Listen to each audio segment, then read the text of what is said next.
안녕하세요. 꽁조사TV의 꽁조사입니다. 오늘은 문어 성상낚시 2편 문영편입니다. 요즘 장마철이라 정말 날씨가 안 좋죠. 그동안 북발이, 민어, 한치 낚시를 계속 다녔었는데요. 비가 오는 바람에 촬영은 못하고 그냥 낚시만 즐겼습니다. 어쨌든 오늘 문어 낚시 운영 방식 편은 총 3가지로 나눠서 설명해 보겠습니다. 첫 번째로 챔질, 그리고 액션, 마지막으로 캐스팅이 되겠습니다. 기본적으로 문어 낚시는 쭈꾸미 낚시와 마찬가지로 바닥에 있는 어종을 노리는 그런 낚시입니다. 그렇기 때문에 애기의 액션으로 문어의 공격성을 끌어내어 공격을 하면 애기의 바늘이 문어의 다리나 몸통에 박혀서 끌어낼 수 있는 방식으로 하는 그런 낚시입니다. 여기서 쭈꾸미나 갑오징어에 비해서 문어는 애기를 크게 타지 않기 때문에 보통 일반적으로 저렴한 애기를 사용하시는 것이 좋다고 생각됩니다. 애기의 칼라는 기본적으로 색동, 고추장, 수박, 레이저, 크롬 종류들의 애기를 사용하는데요. 이 부분은 상황에 따라서 본인의 취향껏 사용하셔도 무방하다고 생각이 됩니다. 애기 종류는 보통 한 종류를 3가지 이상은 준비하시는 것을 추천드리고요. 요즘 인기 있는 크롬 골드 컬러 애기는 못 구할 정도로 인기가 많은데요. 개인적으로 골드 컬러 애기는 저는 크게 반응을 안 해서 그런지 굳이 이렇게 꼭 써야 되나 라는 생각이 좀 듭니다. 이 부분은 개인 취향이니까요, 패스하고요. 다음으로 낚시꾼들마다 생각이 조금 다른 챔질과 액션입니다. 우선 첫 번째 챔질부터 설명해 보자면, 챔질은 강하게 하는 게 좋다고 하는 분들과 무 뽑듯이 부드럽게 하라는 분들이 이렇게 크게 2가지로 나뉘는데요. 제가 다녔던 통영, 삼천포, 군산, 여수권 선장님들은 하나같이 챔질을 세게 해야 한다고 배웠기 때문에 저는 아주 강하게 하는 편입니다. 이유는 순간적으로 강하고 빠르게 바늘을 문어 다리에 박아 넣어서 랜딩 시에 문어가 빠지는 경우가 최대한 없게 하려고 하는 것과 바닥에 붙어있는 문어를 끌어올리기 힘들기 때문에 순간적으로 최대한 뜯어내기 위해서입니다.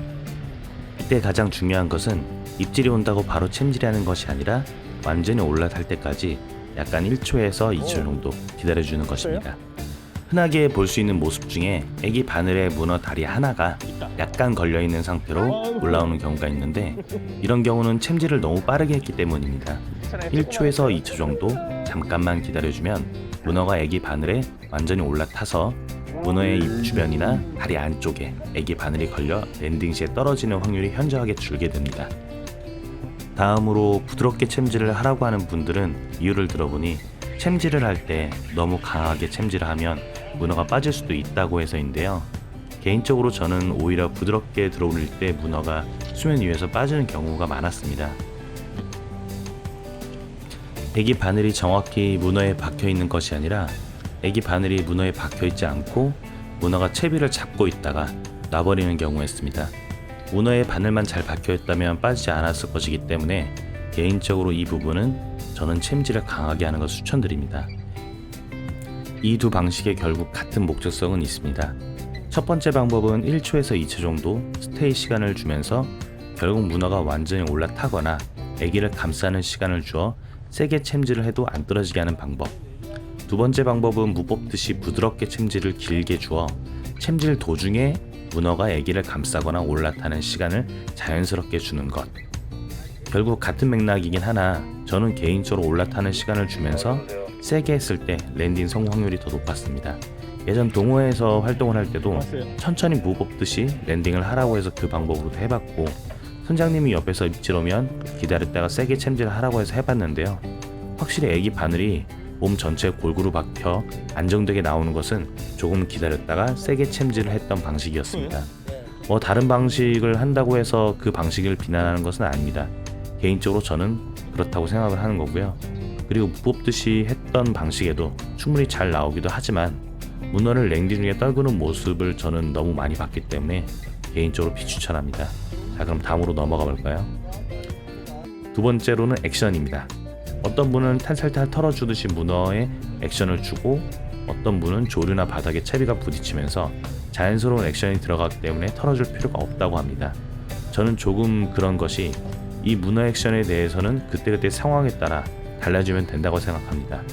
꼭 이 2가지에서 답을 찾아 한 가지로 획일화시키는 것은 좀 바보 같은 생각이 아닐까 라는 생각이 드네요. 여기서 이 두 가지 방법 중에 풀리면서 공통된 부분은 봉돌을 바닥에 띄우지 않고 애기만 액션을 줄 정도로만 흔들어주거나 끌어주는 것입니다. 문어의 공격 반경을 벗어날 정도로 과한 액션은 문어가 올라탈 시간을 주지 않기 때문입니다. 저는 이 두 가지 방식 모두를 사용하여 배가 자연스럽게 흐르고 있다면 액션을 주지 않고 배가 멈춰 있을 때면 원줄을 약간 풀었다가 양쪽으로 낚싯대를 저으면서 조금 더 넓은 반경을 노립니다. 배가 멈춰 있는 상태에서는 탈탈탈 털어줘서 가만히 있는 자리에도 문어가 볼 수 있게끔 하는 거고요. 배가 만약에 흐르고 있는 상태라면 채비를 과하게 흔든다면 봉돌이 뜰 수 있기 때문에 그때는 그냥 바닥에 채비를 붙여서 끌어주는 형태로 운영을 합니다. 문어는 자신의 영역에 들어오는 것을 공격한다고 합니다. 자신의 영역에 다른 문어가 들어온다면 같은 종족이라고 할지라도 공격한다고 하네요. 그렇기 때문에 문어가 있는 곳을 최대한 찾기 위해서 옆에 있는 조사님들에게 피해를 주지 않은 한 제 낚시를 할 수 있는 반경 안에서 최대한 이곳저곳을 탐색합니다. 그러다 더 넓은 영역을 노릴 수 없고 채비를 내린 곳에서만 낚시를 해야 한다면 그때는 봉돌을 띄우지 않는 선에서 탈탈탈 털어주는 액션을 주는데요. 이때는 채비가 많은 곳을 노리지 않기 때문에 조금이라도 문어의 눈에 띄기 위해서 그렇게 운영을 합니다. 물이 안 가거나 자리 이동이 없는 경우 캐스팅하고 탈탈탈 털어주는 방식으로 운영을 하고 물이 잘 가고 배가 계속 움직인다면 저는 채비를 바닥에 부딪히면서 자연스럽게 액션이 들어가는 방식으로 운영을 합니다. 문어 낚시에서 가장 중요한 것은 액션보다 문어가 있는 자리에 제 채비가 있어야 그것을 무는 게 이제 문어 낚시라고 생각을 하고요. 보통 흔하게 하는 말인데요. 문어 머리를 맞추라고 하네요. 다들. 그러니까 한마디로 아무리 채비야 운영 방식을 아무리 잘한다고 해도 문어가 그 자리에 없으면 못 잡는 게 문어 낚시입니다. 마지막으로 캐스팅. 캐스팅은 문어를 보다 넓은 반경에서 찾기 위해서 멀리 캐스팅을 하고 줄을 천천히 회수하면서 탐색하는 것인데요. 이때 캐스팅을 하고 배를 잡기 위해서 배를 돌리고 있다면 줄을 빠르게 회수해야 합니다. 옆에 있는 사람에게 피해를 줄 수 있기 때문인데요.